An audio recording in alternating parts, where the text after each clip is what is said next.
Step 4 in creating a successful marketing plan involves creating a successful marketing message. Not so easy. I guess it's not so obvious for a lot, but we're going to be talking about that. Definitely stay tuned for the whole episode.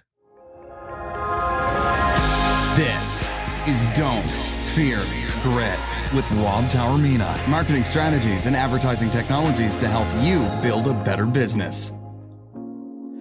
A marketing message is key when trying to convert this sort of the general audience into a potential customer. It's that first thing that they hear or see that sort of teases them into wanting to learn more, into wanting to maybe become that potential customer. That's the marketing message that does that. It's that initial sort of brand recognition.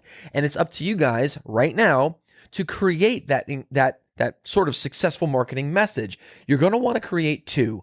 And we're going to get into that in a little bit. But your marketing message has the ability, and it should anyway, have the ability to relay to the person who is either listening or reading or looking at something clearly what your product, service, or brand looks like, acts like, the problems that it solves, the primary differentiators between what you are and everyone else in the competition. And if you don't do a good job with that initial marketing message, I promise your competitors will do a good job, and they're going to steal a lot of customers from you, therefore putting a lot of pressure on putting time and effort into creating a good marketing message. Now, what are these two marketing messages that you should be creating when developing your initial marketing plan for your product, service, or brand? Well, number one, your 10-second elevator pitch. Do not underestimate this. It is so important. How many times, even yourself, I can tell you this has happened very often with me, but how often has it happened with you where you go to someone and they're like, oh, I have a business, or it's just someone that you just meet either at a networking event or something like that, or a conference or a seminar, and you're asking them, hey, what do you do? And the response that they get, it's sort of hard to explain. Right? That's a pretty common response you hear from a lot of people. I'll tell you right now, if you can't say confidently and succinctly, which means in a short period of time, what it is that you do, how do you expect your customers then to be confident in what it is that you do, in what it is that you sell, in what it is that you represent?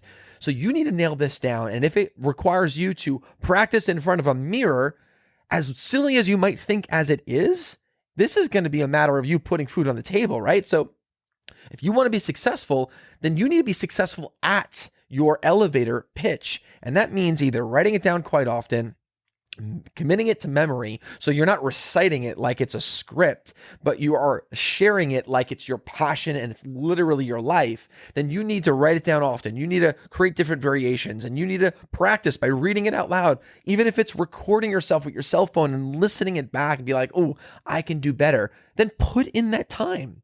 Put in the time when no one's looking, because it'll benefit you when everyone is looking at you. So I highly recommend in perfecting your elevator pitch for your business. The second marketing message that you should also have done as part of a successful marketing plan is the long format version. And this could be things that are going to be included in press kits and in media kits and on your website and on social media and all over the place, right? Now this is where you're going to be able to go into like really grave detail about things about your primary demographics, your avatar, your customer avatar, right? This is going to be the problems that your product, service, or brand solve, and just you can go into really great detail, because now it's expected these are going to be 1 or 2 paragraphs long, but you should have these prepared. You shouldn't just be sort of like when someone is asking, be like, oh, just give me a couple days, I'll write it. You should already have this prepared for really, I would say 2 reasons. There's probably more, but 2 reasons that come off the top of my head right now. Number one, if someone's asking for that stuff and you don't have it prepared, well, then you are projecting that you're an unprepared business professional, right? However, if someone's asking for something and you're like, boom, I got it right here, right? Or what's your email? And I'll literally send you my media kit. What do you think that communicates to your potential audience, right? So it definitely perceptually helps to have this stuff prepared. Here's another really, really cool benefit of going through the work Doesn't matter how many variations and versions of this you have to go through, right? By default of you going through the effort, the time and effort to draft this amazing long format marketing message, what you're doing for yourself is you're also getting clarity about who you are, your role, your business, the place of your business, your product, your service, your brand in the marketplace. Like, you're getting more clarity on this, and that only serves as an asset. And that's going to give you an edge moving forward as you continue to develop new stuff, whether it be new products, new services, right? As you continue to have your brand reach into other different markets, right? It'll only give you more clarity about that, more confidence. And then getting back to, remember message number one, it'll put you in a really great position to be incredibly confident now when representing that question. Hey, what do you do? Man, you're going to actually want people to ask that question because you're going to be ready to go. And that is only going to lead you and give you a better chance of being successful. Put in the time and effort now. It'll pay dividends in the future. Hope you guys enjoyed this. As always, find us wherever we are on all of the interweb. I would appreciate if you can share this with at least one person. Let's build this community together. And remember, don't fear the process and don't fear grit. Take care, guys.